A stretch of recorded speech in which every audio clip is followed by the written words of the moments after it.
اب ہم آتے ہیں سیدنا صالح علیہ السلام کے قصے کی طرف۔ دن گزرتے گئے اور لوگ ایک بار پھر ابلیس لعین کے وسوسے میں آ کر کفر کی طرف پلٹ آئے، کیونکہ ابلیس کسی بھی شخص کو وسوسے میں ڈالے بغیر نہیں چھوڑتا۔ اس طرح ایک بار پھر کفر پھیل گیا، چنانچہ اللہ نے ان کی ہدایت کے لیے صالح علیہ السلام کو مبعوث فرمایا۔ یہ سمود کے پوتوں میں سے ایک عربی نبی تھے۔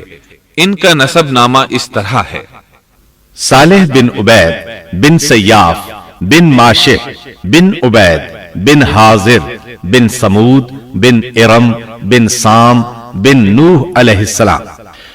گویا صالح علیہ السلام کا تعلق قوم سمود سے تھا، اور یہ قوم قوم عاد کی نسل سے تھی۔ سمود کی قوم نے یمن کو خیرباد کہا اور جزیرے سے شمال کی طرف منتقل ہو گئے، پھر وہاں ہجر نامی ایک بستی میں جا ٹھہرے۔ قرآن کریم کی سورۃ الحجر اسی بستی کے نام سے موسوم ہے۔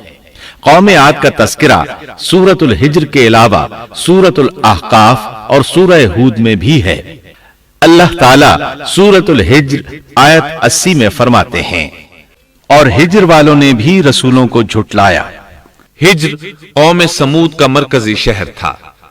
اب وہ مدائن صالح کے نام سے مشہور ہے۔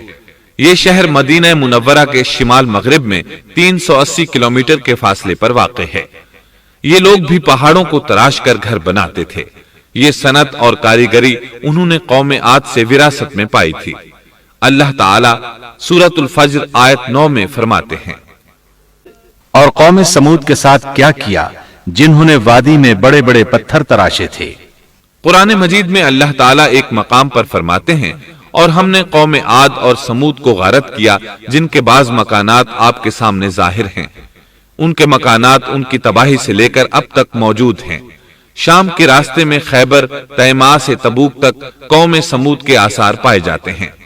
یہ لوگ کس طرح پتھر تراش تراش کر گھر بناتے تھے، اللہ تعالیٰ نے سورۃ الاعراف آیت 74 میں اس کا ذکر کیا ہے۔ اس وقت کو یاد کرو جب اللہ تعالیٰ نے تمہیں قوم عاد کے بعد جانشین بنایا اور تمہیں زمین پر رہنے کا ٹھکانہ دیا کہ نرم زمین پر محل بناتے ہو اور پہاڑوں کو تراش تراش کر ان میں گھر بناتے ہو۔ سو اللہ کی نعمتوں کو یاد کرو اور زمین میں فساد مت پھیلاؤ۔ یہ آیت ان کی طاقت، جسم کی صلاحیت اور ماہر فن ہونے پر دلیل ہے۔ پہاڑوں کو تراشنا دراصل قوم عاد کی عادت تھی۔ یہ بھی چونکہ انہی سے تھے، اس لیے وراثت میں یہ کام انہیں بھی آ گیا تھا۔ جس طرح اللہ نے عاد کو اپنی نعمتوں سے نوازا تھا، اسی طرح سمود کو ان سے بڑھ کر نعمتیں دی تھیں۔ اللہ تعالیٰ صالح علیہ السلام کی زبانی ان سے فرماتے ہیں: اے قوم سمود، کیا تمہیں ان چیزوں میں بے فکری سے رہنے دیا جائے گا، یعنی باغات، چشموں، کھیتوں اور کھجوروں میں جن کا خوشہ ملائم ہے، اور تم پہاڑوں کو تراش کر پرتکلف گھر بناتے ہو؟ پس اللہ سے ڈرو اور میرا کہنا مانو۔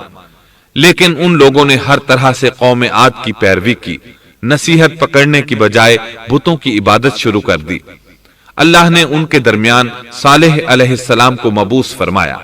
آپ نبوت ملنے سے پہلے بھی عقل مند اور علم والے تھے، باعزت گھرانے سے تعلق رکھتے تھے، اپنے معاملات میں لوگ ان سے مشورے لیتے تھے، لہٰذا انہیں ایک خاص مقام حاصل تھا۔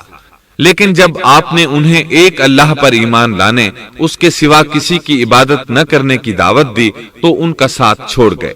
جواب میں ان سے کہنے لگے: اے صالح، اس سے پہلے تو ہم تجھ سے بہت کچھ امیدیں لگائے ہوئے تھے۔ مطلب یہ کہ پہلے تو ہمارے نزدیک آپ کا بہت مرتبہ تھا، مقام تھا، ہمیں آپ سے بہت امیدیں تھیں، لیکن آپ نے تو یہ باتیں کہہ کر ہماری ساری امیدوں پر پانی پھیر دیا۔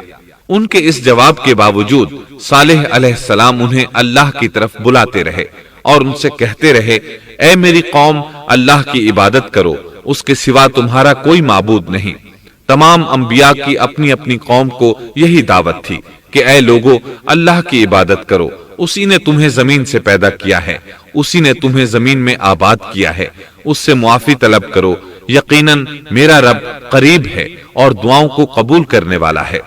اے میری قوم، تم نیکی سے پہلے برائی کی جلدی کر رہے ہو، اللہ سے معافی کیوں نہیں مانگتے کہ تم پر رحم کیا جائے؟